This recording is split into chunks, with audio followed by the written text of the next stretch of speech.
Guys, what is going on? And we're here with our first SmackDown review ever on this channel. Now, I have not watched SmackDown, and I don't think I'm lying. It's been a year. I'm totally telling you the truth. I just had no reason to watch it, and then this week, Lucha Underground, the channel didn't work for some reason. I couldn't fucking watch it. I don't know if anything like that happened to other people, but so I decided to do SmackDown review since Extreme Rules is this weekend. So I'll do the predictions. So make sure if you're new, subscribe to get the predictions tomorrow. And let's get into this week's SmackDown. So the first matchup on the show, and it's weird they didn't start out with any talking. Okay, it was. Well, they showed a video package, but that's like almost before every match since it's about to be Extreme Rules. But it was Cesaro versus Kevin Owens with Sami Zayn and Miz at ringside. Now, it was a good match. Every match between this rivalry, every match in this Intercontinental Championship since WrestleMania has been insanely good. So I'm hoping it stays that way. But basically, the match ended when Sami Zayn had stood up when Kevin Owens had hit the announce table. And so Kevin Owens hit Sami Zayn. Well, then all of a sudden here's Cesaro flying off the ring apron with a senton. They go back inside the ring. Sami Zayn's had enough. Well, he goes after Kevin Owens, but Cesaro just gets fed up with all this is going on and straight punches him. Well, Kevin Owens goes out there and pushes the Miz. And I'm glad he didn't hurt the lovely Maria, because, not Maria, Maurice, dude. Maurice and Maria are my all-time favorites, so they're the hottest as just ever. But then match is over, because after the distraction from Cesaro hitting Sami Zayn, Kevin Owens hits the roll-up pin. Well, Sami Zayn comes back in. Actually, the first the Miz does, tries to hit a skull-crushing finale on Cesaro. Cesaro backs up to the ring turnbuckles, and here comes Sami Zayn with a haluva kick on Cesaro. Miz moves out of the way, but Miz catches Sami Zayn with a skull-crushing finale. That was that match. Like I said, great match. The next matchup was Dana Brooke versus Paige with Becky Lynch on commentary. Oh God. This match is this match that is going to be a total disaster. Why are they even putting this on Extreme Rules? If it's going to be on Extreme Rules, I'm hoping it's not. Why would they do that to somebody? But Dana Brooke wins with a Falcon Arrow or a Michinoku Driver. She couldn't even hook, like, you know how they land, both arms go out. She couldn't even hook both arms. She wins. She beats Paige.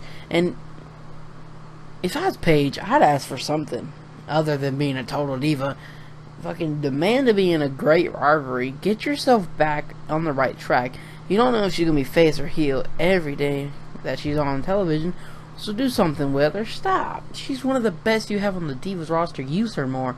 Honestly, I think she's my favorite on the Divas roster right now. You can say Sasha Banks, but I think Paige is my favorite. So the next match was Dolph Ziggler versus Sheamus. Alright, so the next match, wait, I just said that. Great job by me. So the match was pretty good. Dolph Ziggler, one of my favorites. Sheamus, where the hell has he been?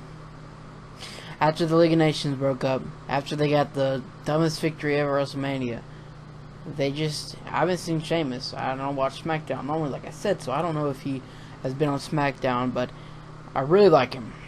And I really like Dolph Ziggler. So this match was good. I love listening to Mornella's voice on SmackDown. That's probably the only reason I would watch SmackDown after this. I love it when anybody hits a splash. It's a stinger splash. I'm like, yeah, I like that. I like that a lot. But it was good. I love the Irish Curse backbreaker. A good backbreaker is a good move. That's all I gotta say. You hit a good backbreaker, you've had a good match. But Dolph Ziggler was going for his finishing move, and Sheamus catapults him into the ring ropes, just in the air. My bad, right down on him. But Sheamus not noticing. Ziggler hits the super kick. 1, 2, 3. It's over. And Baron Corbin comes out talking about his match at Extreme Rules, saying it's no DQ, no one can stop me, yada yada yada. I just say Baron Corbin wins. There's your one of your previews from our prediction show tomorrow, but you know you gotta stay tuned for that prediction show. Alright, so Jericho's checked into the asylum, alright. He started off by saying quiet about 8 times. What was that, Jericho? But yeah, he says he lowers the cage, and he says he's telling you how long each weapon will put Dean Ambrose into the hospital. And I'm looking, if this is supposed to be an asylum match, I want the nastiest weapons you can find. But why do you have a mop bucket and a mop and a plant? I understand the plant was there because of Mitch and the beginning of the rivalry, but it's over now, and I'm wondering why not put a chair and maybe something else. I don't know, or sledgehammer. Like, I'm thinking this could be the match for Dean Ambrose. This is going to be his match specialty, and if WWE plays this right, Dean Ambrose has got to win at Extreme Rules, and this match can follow him when he gets into a big rivalry. Say Seth Rollins comes back, he maybe gets another rivalry with Seth Rollins. Dean Ambrose, Seth Rollins in that asylum match. Maybe Roman Reigns finally and Dean Ambrose can finally get a rivalry. Roman Reigns, Dean Ambrose steps into that asylum match. How great do you think that'll be? That's why I say this has got to be his match. This is his match, his personal match. No one else can use this match, and I think it'll work out great. Now, he's talking about it, and he says he's going to give Dean Ambrose the gift of Jericho. Well, there was this string. It's like it took a while to lower the cage, obviously, and I don't know what was going on. Well, we figured it out, because right when he said the gift of Jericho, here comes this weird-looking crew member. And it turns out to be Dean Ambrose. He throws him into the cage, goes up and gets a kendo stick. Boom, boom, hits him a couple of times. And Jericho says he gets the hell out of there, and you can hear his loud mouth talking from the ramp. That was great. I like that segment. Now, to be honest, I think this has got to be the last match of Chris Jericho's career. The reason I say that is because I'm getting tired of seeing him. I've been a big fan of his since his WWE debut. Well, since I can remember, to be honest. And I've always really liked him. But this last time he came back, I've not liked him since the Royal Rumble match. And I'm being totally honest. So, maybe he goes on a hiatus, or maybe a permanent hiatus, and gets his spot in the Hall of Fame. Well, yeah, that's what I'm thinking. That's what I'm really thinking. So they announce that the next match is going to be an 8-man tag match between Colin Cassidy, or Big Cass, and the New Day versus the Dudleys and the Vaudevillains. And then we see that the tell-all podcast for Shane McMahon will be immediately following Raw. How many people think that's not going to be an actual tell-all podcast? They're going to make him say certain stuff, and they're not going to let him say certain stuff. And I'm really thinking that's what's going to happen here. I mean, it's WWE, for God's sakes. So that's just what I think about that. Alright, so this 8-man tag team match, it wasn't bad. I love Bubba Ray. Bully Ray. The dude needs to be put on a singles run. I'm sorry, Devon. Bubba Ray, when he gets in the ring, he's so vocal, and that just makes it all the more funny and great to watch. Now, they're screaming. Devon tells one of the VOD, I think it was Aiden English, to finish it, and he doesn't, obviously. And Bubba Ray is yelling at him while he's doing some move on the apron, screaming at him, and then Aiden English is about to tag him in, and he's like, "No, you tag me!" So he makes him tag him, gets in there, and then he hits, except it was Bootios. They make sure you ain't booty. Tries to hit the elbow. Xavier Woods hits him with the insecurity. Goes, tags in Big Cass, hits the Empire elbow. And then all hell breaks loose. Big E. Here comes Kofi Kingston. There's some people on the outside. I think it was the Vaudevillains, and he just straight launches Kofi over the top rope. I mean, just freaking 10 feet in the air, I think. Those splashing down on the Vaudevillains. Now back in the ring, calling Cassidy Big Cass. You know that move, the East River Crossing he does, or whatever that does, was like the sidewalk slam type move, whatever. It landed on Bubba Ray's side. I swear that had to hurt. And then Bubba Ray's looking over. I don't even think he knew the Empire Elbow was coming. So Cass hits the Empire Elbow and he pins him, and you can see him yelling "fuck" at himself like he messed up. But the match was still great.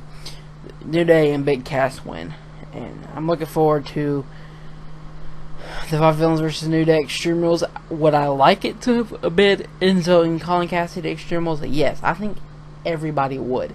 But I think the Vaudevillains versus New Day will still be a great match. So, up next, we got our main event, which is Roman Reigns and Luke Gallows, with, of course, the Usos on the outside and AJ Styles and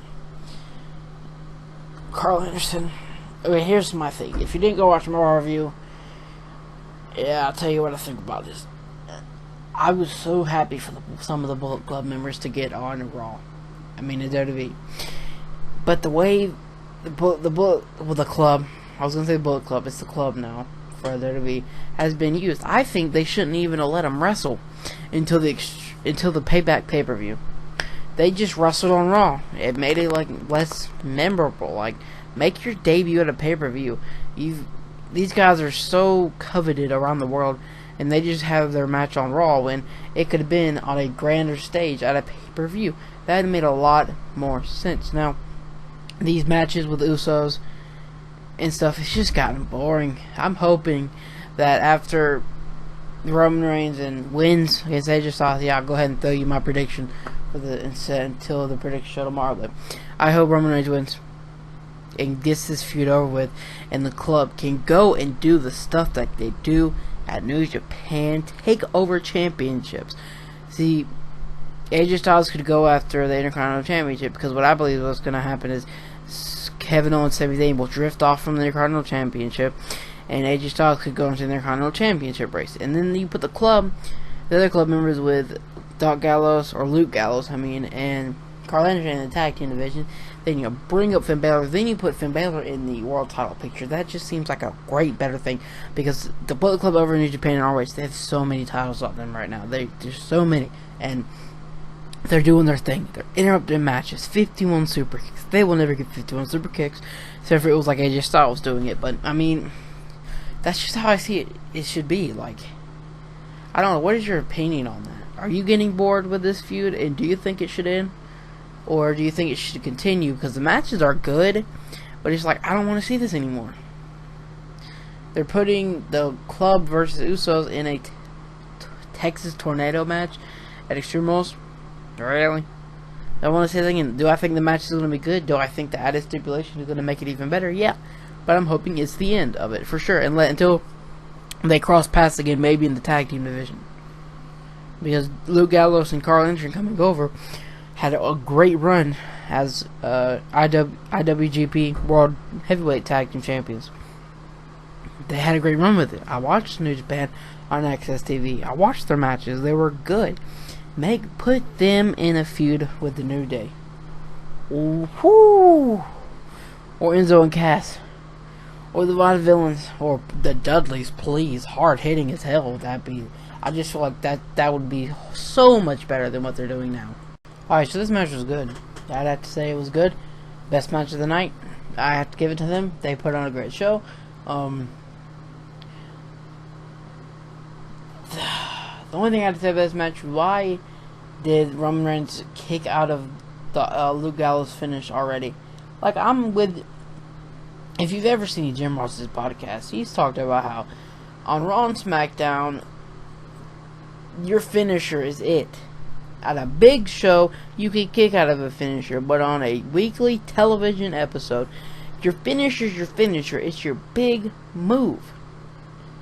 But we'll get into that when it gets happening. So, Roman Reigns hit a clothesline, and then was about to hit the Superman punch. Here comes Carl Anderson on the ring apron, ducks away from the Superman punch. I'm gonna call him Doc Gallows. It's easier to say Doc Gallows. Doc Gallows goes for the pin because you've seen him as Doc Gallows before or whatever, and Roman Reigns kicks out. So now Roman Reigns is about to go for Superman punch again. AJ Styles trips the leg. And then here comes the Bloodline, or the Usos, flying through the outside. And so then Doc Gallows hits his finisher, the 12 step or the Gallows pole, whatever they call it. And this is when Roman Reigns kicks out. See, that could have been a good finish, giving the club a little bit of an advantage going into Extreme Rules. But it didn't happen that way. Roman Reigns, nobody wins because AJ Styles gets pissed off, tells Carl Anderson then go in there. They hit the foot of doom, the boot of doom, whatever they call it here, and the match goes insane. Now here comes the Usos back though, get in, knock out hit the super kick on them, whatever. Here comes AJ Styles with the forearm. He kicks Roman out of the ring. AJ Styles goes out, takes the announce table out, and tries to put Roman Reigns through it. Now Roman Reigns. Here comes AJ Styles. Roman Reigns just straight catches the dude, slams him on there, which is a real hurl onto the announce table. But here comes Luke Gallows, holds Roman Reigns. Here comes one of the Usos, knocks Gallows out of the way. But here comes Carl Anderson. They're fighting. Now AJ Styles, Roman Reigns not paying attention. AJ Styles jumps. Roman Reigns kind of catches him. AJ Styles is still trying to fight. Roman Reigns grabs him. He goes over the announce table into the ringside, where the commentator said or whatever, and that's where the show ends. So, wow, that was good. Now, if they could do this on Raw with the 2 hours and have more action than we saw here tonight, I would like that a lot more. Now, this is my review for SmackDown. If you would like for me to do more reviews, please let me know for SmackDown. Let me know down in the comments. As I see now that I did not put the slash in for the 5/9/16. I'm pretty sure you guys will understand. That's a big typo right there. Sorry about that, but like, subscribe, and comment. SmackDown was good tonight. Will I watch it again? IDK. But I'm out. Thanks for watching.